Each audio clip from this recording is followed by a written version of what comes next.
Good afternoon बच्चों। Class 11th की class में आप लोगों का स्वागत है। बीमाओं का उपयोग हम लोग पढ़ रहे थे। हमने बीमा पढ़ा था। बीमा क्या होती है? किसी मूल राशि पर चढ़ाई गई घातें, जिससे हम किसी भौतिक राशि को व्यक्त करते हैं, क्या कहलाती हैं? बीमाएं कहलाती हैं। बीमाओं के बारे में आपको बताया, द्रव्यमान की बीमा यम, लंबाई की बीमा एल, समय की बीमा टी, ताप की बीमा थीटा, विद्युत धारा की बीमा कैपिटल ए। इसके बाद बीमाओं के उपयोग हमने पढ़ना शुरू किया। फिर हमने देखा कि एक भौतिक राशि को दूसरी भौतिक राशि से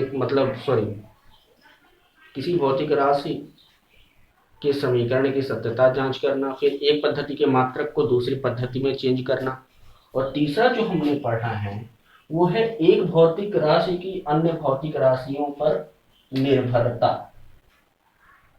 या से संबंध किस तरह से आप स्थापित करेंगे। ये तमाम चीजें हेडिंग डालें। एक भौतिक राशि की अन्य भौतिक राशि से संबंध। अब सुनो,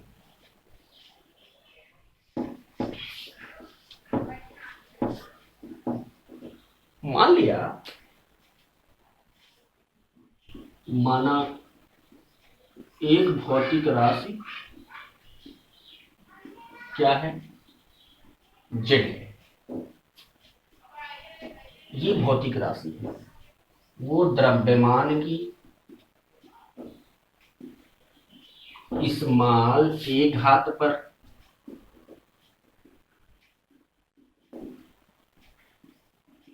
लंबाई की स्मॉल बी घात पर तथा समय की स्मॉल सी घात पर निर्भर करता है। अब देखना ध्यान से, आपने कहा भौतिक राशि जेड डिपेंड करता है डायरेक्टली प्रोपोर्शनल टू द्रव्यमान की कितनी घात पर? ए घात पर, लंबाई की बी घात पर तथा समय की सी घात पर। तो इसको हटाइए। जेड बराबर आप क्या लिख सकते हो? जेड बराबर आप लिख सकते हो के, इसको हटाओगे तो कांस्टेंट मानोगे। जेड बराबर के इंटू एम एल के पावर बी पी के पावर सी। इतना नोट करिए, फिर कुछ एग्जांपल कराता हूं।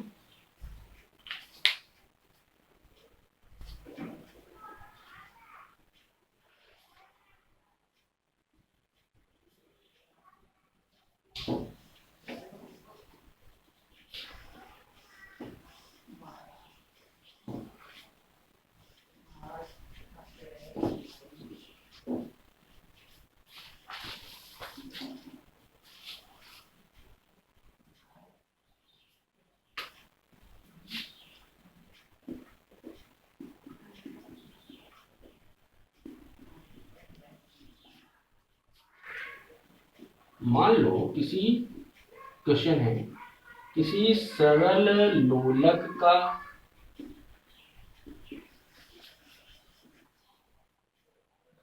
आवर्तकाल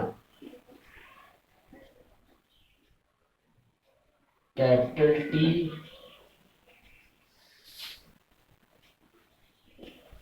लंबाई एल तथा गुरुत्वीय त्वरण स्मॉल जी पर निर्भर करता है। आवर्तकाल का लंबाई व गुरुत्वीय त्वरण के मध्य संबंध स्थापित कीजिए। संबंध स्थापित कीजिए, ये क्वेश्चन है। फिर से एक बार क्वेश्चन पढ़िए। क्वेश्चन है, एक सरल लोलक, लोलक जानते हैं, उसका आवर्तकाल है कैपिटल टी, लंबाई तथा स्मॉल जी पर निर्भर करता है। आवर्तकाल का लंबाई और गुरुत्वीय त्वरण के मध्य आपको संबंध स्थापित करना है, ये क्वेश्चन है, नोट करिए।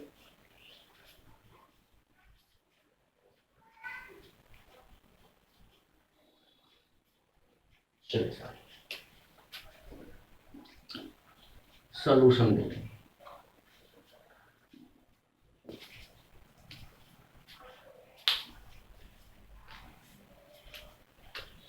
अब क्वेश्चन अगर आप देखें तो क्या क्वेश्चन ये कह रहे हैं, आवर्तकाल टी डिपेंड करता है किस पर, लंबाई L पर,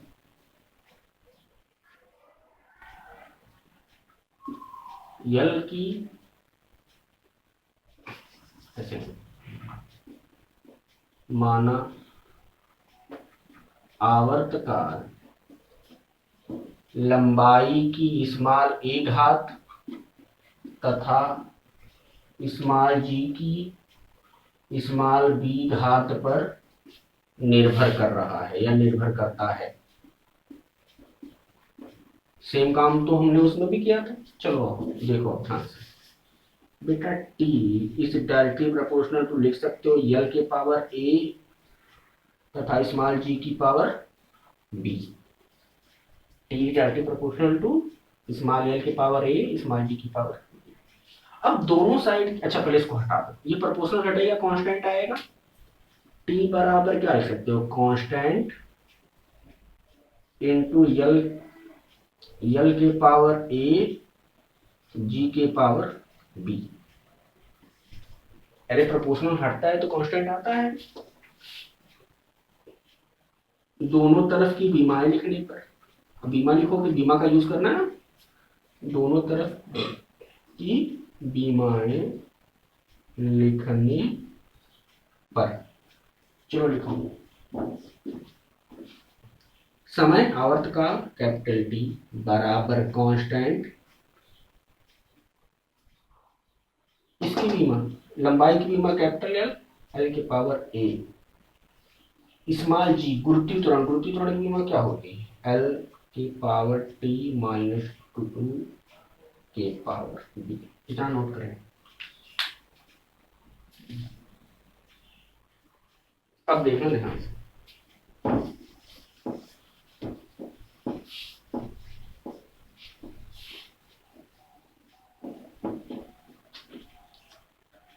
इसको ऐसे ही रहने दो, कांस्टेंट। अब L की, अब L के पावर क्या लिख सकते हो आप, यहां देखो L है, L की पावर A, L की पावर B, यहां आप लिख सकते हो L की पावर A प्लस B। अरे बेस बराबर है और जब आप गुणा करोगे तो घातें क्या होंगी, जुड़ जाएंगी।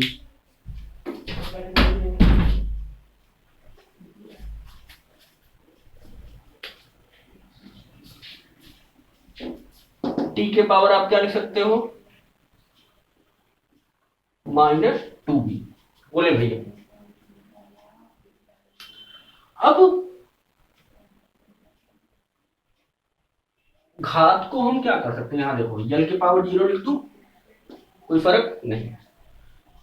घातों की तुलना करने पर, चलो करो, घातों की तुलना करने पर, अरे हमको ए और बी की वैल्यू चाहिए ना बेटा, a प्लस बी बराबर कितना आएगा, 0, और यहां -2b बराबर 1।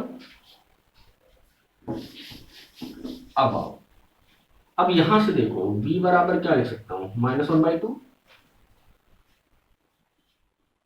और a की वैल्यू कितनी आएगी, a प्लस -1/2 -1/2 बराबर 0, a बराबर 1/2। a का मान मिल गया, b का मान मिल गया। a व b का मान कहां रखने पर, मान समीकरण 1 में रखने पर।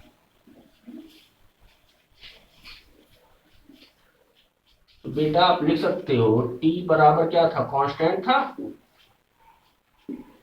L के पावर a 1/2 और g के पावर b, b की वैल्यू कितनी है -1/2। तो मैं ये लिख सकता हूँ t बराबर कांस्टेंट l के पावर 1/2 अपॉन g के पावर 1/2। ये माइनस से नीचे आएगा तो प्लस में, ये लिख दूं कांस्टेंट √l/g बराबर t। ये इस फार्मूले में जो कांस्टेंट की वैल्यू निकल के आती है वो आती है 2π। तो t is equal to 2π √l/g, यही गिवन फॉर्मूला है, यही संबंध है। नोट करिए, कुछ क्वेश्चन के पीडीएफ आपको जाएंगे, इससे रिलेटेड आपका काम है उसे सॉल्व करना। सॉल्व करने के बाद फिर आगे की बात